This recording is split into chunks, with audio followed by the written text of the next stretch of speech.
আসসালামু আলাইকুম রহমতুল্লাহ। সম্মানিত দিনী ভাই ও বোনেরা, আজকের এই ভিডিওতে সূরা কাফিরুন সহিহ শুদ্ধ করে আপনাদেরকে শেখানোর চেষ্টা করব ইনশাআল্লাহ। তো চলুন আজকের সবক সূরা কাফিরুন শুরু করা যাক। আউযু বিল্লাহি মিনাশ শাইতানির রাজীম। বিসমিল্লাহির রহমানির রহিম।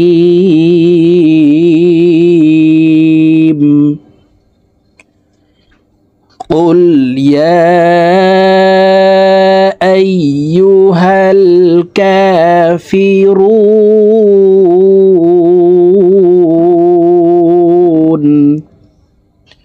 প্রিয় দর্শক, আমরা অনেকে এভাবে পড়ে থাকি কুল ইয়া আইয়ুহাল কাফিরুন। এভাবে যদি অশুদ্ধ পড়ি তাহলে সওয়াবের পরিবর্তে গুনাহগার হব, এবং নামাজে যদি অশুদ্ধ তেলাওয়াত করি তাহলে নামাজ হবে না, নামাজ ভেঙে যাবে। তো আমাদের শুদ্ধ করে আরবি শিখতে হবে। তো দেখুন এইভাবে পড়ব, আমি ভেঙে ভেঙে শব্দে শব্দে বলে দিচ্ছি। কুল ইয়া আইয়ুহাল, কফ লাম পেশ উল, কফ হরফের উচ্চারণ জিহ্বার গোড়া তার বরাবর উপরের তালের সঙ্গে লাগাইয়া পড়তে হবে। তো এই পেশওয়ালা কফটি জজমওয়ালা লামকে একবার ধরবে। উল উল উল ইয়া, ইয়াতে 3 আলিফ টান, মদের হরফের উপরে চিকন চিহ্ন বামে হামজা, মধ্যে মুনফাসিল 3 আলিফ টানিয়া পড়িতে হয়। উল ইয়া আইয়ুহাল, আইয়ু, ইয়ার উপরে তাসদিদ আছে, 3 কাটাওয়ালা একটি চিহ্ন দেখতে পাচ্ছেন। তাসদিদওয়ালা হরফ দুইবার উচ্চারণ করিয়া পড়িতে হয়, একবার পূর্বের হরকতের সঙ্গে আর একবার নিজ হরকতের উচ্চারণ হবে। আইয়ুহাল, আইয়ুহাল। কুল ইয়া আইয়ুহাল কাফিরুন।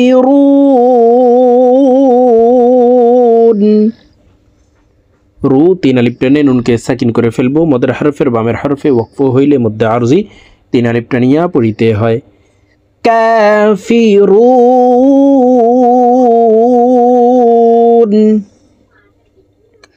কুল ইয়া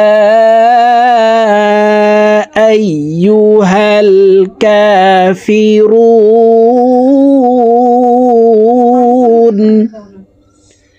লা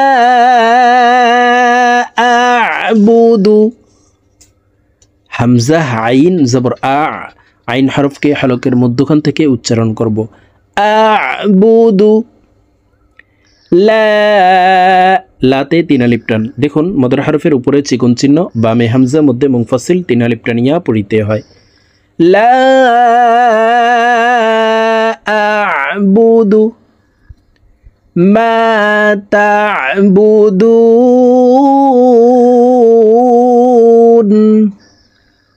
মা 1 আলিফ টান, জবরের বাম পাশে খালি আলিফ, মদের হরফ ডান দিকের হরকতকে 1 আলিফ টানিয়া পড়িতে হয়। মা তা'বুদুন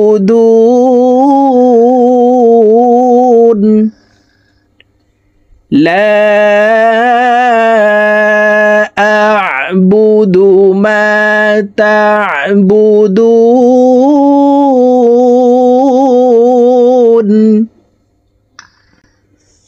ওয়ালা আনতুম। ওয়া লা, লাতে 3 আলিফ টান, মধ্যে মুনফাসিল, আং ইকফাহ গুন্না। নুন সাকিনের পরে ইকফার 15টি হরফের ভিতরে একটি হরফ তা আসছে, এই কারণে এই নুন সাকিনকে নাকের ভিতরে লুকাইয়া গুন্নার সহিত পড়তে হবে।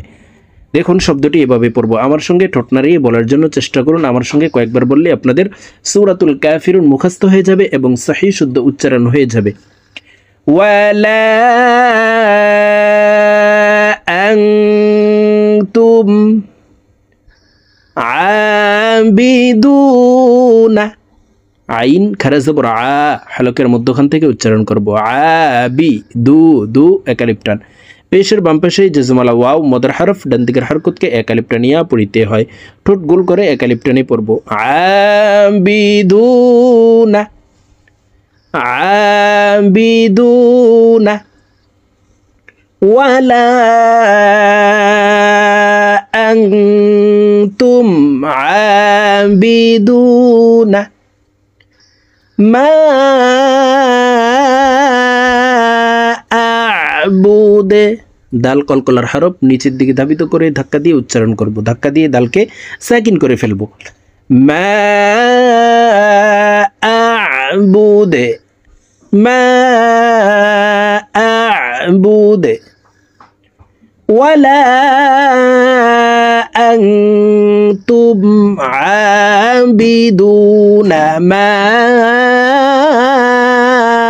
আ'বুদু ওয়ালা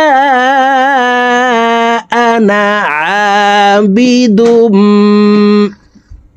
ওয়ালা লাতে 3 আলিফ টান, আনা যদিও এখানে জবরের বাম পাশে খালি আলিফ আছে, কিন্তু এই নুনকে টান ছাড়া পড়তে হবে, কারণ আনামিলা, আনাসিয়া, আনাবু, আনাবা এই 4 আনা ব্যতীত অন্য কোন আনাতে টান দেওয়া যাবে না। ওয়ালা আনা আবিদুম, দুম এখানে গুন্নাহ করে পড়ব, ইদগামে বা গুন্নাহ। আবিদুম মা আবাদতুম মা আবাদতুম ওয়ালা আনা আবিদুম মা আবাদতুম। দেখুন আবার বলছি, আমার সঙ্গে বলার জন্য চেষ্টা করুন। ওয়ালা আনা আবিদুম মা আবাদতুম ওয়ালা আনতুম আবিদুনা ওয়ালা আনতুম আবিদুনা মা আ'বুদু। দাল কলকলার হরফ নিচের দিকে ধাবিত করে দালকে সাকিন করে ফেলবো। মা আ'বুদু ওয়ালা আনতুম আবিদুনা মা আ'বুদু লাকুম দীনুকুম লাকুম দীনুকুম ওয়ালিয়াদিন। দি 3 আলিফ টেনে নুনকে সাকিন করে ফেলবো, কারণ মদের হরফের বামের হরফে ওয়াকফ হইলে মধ্যে আরজি 3 আলিফ টেনিয়া পড়িতে হয়। ওয়ালিয়াদিন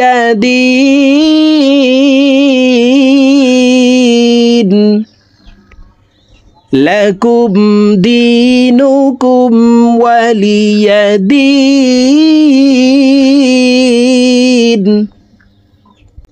প্রিয় দর্শক, আমি এখন সূরাতুল কাফিরুন একটানে রিডিং বলে দিচ্ছি। তো আমি প্রথমে যেভাবে ভেঙ্গে ভেঙ্গে বলে দিয়েছি এভাবে শুদ্ধ করে শিখে তারপরে একটানে রিডিং শিখে নেবেন। আপনারা আমার সঙ্গে ঠোঁট নাড়িয়ে বলার জন্য চেষ্টা করুন। বিসমিল্লাহির রহমানির রহিম কুল ইয়া আইয়ুহাল কাফিরুন লা আ'বুদু মা তা'বুদুন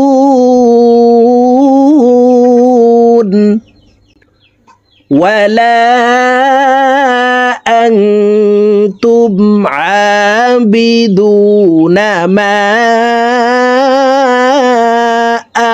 আ'বুদু ওয়ালা আনা আবিদুম মা আবাদতুম ওয়ালা আনতুম আবিদুনা মা আ'বুদু লাকুম দীনুকুম ওয়ালিয়াদিন।